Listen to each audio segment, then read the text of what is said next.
What's up YouTube, Deadrock here, bringing you another video today. Today we're going to be doing something a little bit different, and I just want to do a single card review, let you guys know my thoughts on the single card. Everything is going to be completely unscripted. We're going to be doing this more often. I feel like if I just give my opinions, and you guys would understand me a little bit more as a player, where I'm coming from and where I just want the game to go. So let's get into this. For the first card we're going to be doing, Pot of Extravagance, the newest secret, the newest money secret from Savage Strike. Now, I do think this card is good, but I do think it's not broken, and I definitely think that it's not a staple, and it probably doesn't earn the $70 price tag yet, but I do think this card is really good and should be used in some key decks. So, let's talk about this. So, first off, Pot of Extravagance.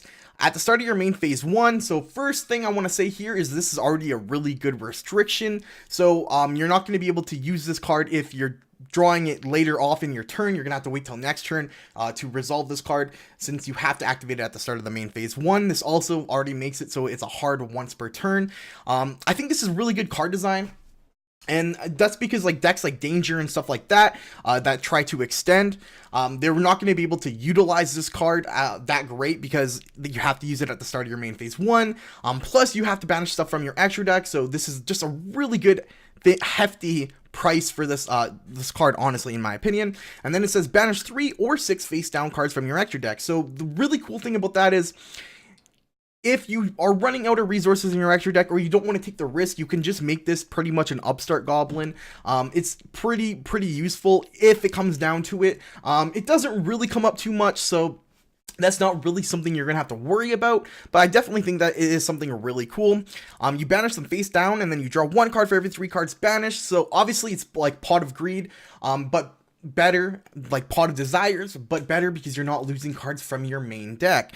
Now, the thing is, only some decks can really utilize this strategy, because losing stuff from your extra deck is super important for like 90% of the decks in this game. It's all about extra deck summoning. You guys know this. So this is already pretty good card balance. And now, secondly, for the rest of this turn, after this card resolves, you cannot draw any cards by card effects. So you cannot use like Desires. Later off in the turn, you cannot use Heritage, stuff like that, like True Draco stuff. I think this card was really well balanced. It is a very good card, and only some decks really need to utilize the extra deck. So right now, like Altergeist is one deck that's able to utilize this card, or Guru Control.